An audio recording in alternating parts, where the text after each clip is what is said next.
তো এটা হচ্ছে আমার বোনের বিয়ের একদম লাস্ট ভিডিও। তো অনেক দিন ধরে পড়েছিল ছোট ছোট করে কিছু ভিডিও ক্লিপস, তো সেগুলোকেই আজকে জুড়ে এই ভিডিওটা তোমাদের সামনে।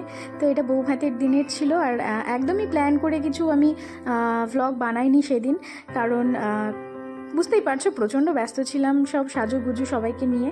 তো যাওয়ার পরে এই যে সবার সাথে দেখা হচ্ছে এবং বোনের সাথে আমাদের সবার দেখা, এবং ওকে একদম অন্যরকমভাবে দেখতে পাচ্ছি, একদম পুরো কি বলবো, একটা বউ মানে একদিনের মধ্যে ওর পুরো চেঞ্জ হয়ে গেছে, একদমই অন্যরকম একটা বউ লাগছে, সেই আমাদের বাচ্চা মেয়েটা আর লাগছে না।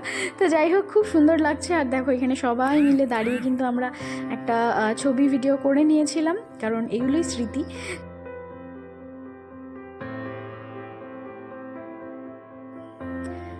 তো বাইরে এসে দেখো সবাই নাচানাচি করছে, আমি একটু ভিডিও করছিলাম এবং আমাকে সবাই ডাকছিল, কিন্তু আমি নাচতে খুব লজ্জা পাই, তো সেই জন্য ওদের নাচটাই একটু তুলে নিচ্ছিলাম। আর দেখো আমার কাকু, আমাদের আরেকটা বৌদি এবং পূর্ণিমা, মানে আমাদের সব থেকে ছোটো বোন যে, সে এবং তারপরে যার বিয়ে হলো সে এবং তার শাশুড়ি মা এসে, মানে সবাই মিলে একটা নাচানাচি, একটা দারুণ মোমেন্ট। আর আমি এটাকে ক্যাপচার করছিলাম দাঁড়িয়ে দাঁড়িয়ে, খুব সুন্দর গান বাজছিল।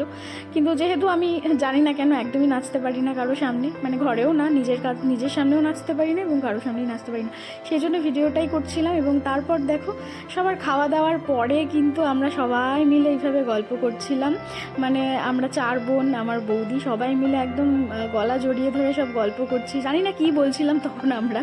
আর আরেকজন কিন্তু এদিকে আইসক্রিম খাচ্ছে আর সবাইকে হাই বলছে। তো যাই হোক, খুব মজা করে কেটেছে সেই সন্ধেটা, খুব ভাল লাগলো সবার সাথে দেখে। আর আমাদের বোনকে তো একদম অন্যরকম লাগছে, তোমরা দেখতেই পাচ্ছ কি মিষ্টি লাগছিল দেখতে। তো যাই হোক, এইভাবেই আমরা সেই দিনটাকে কাটিয়েছি, সেই সন্ধেটা কাটিয়েছি। তো খুবই ভালো লাগলো।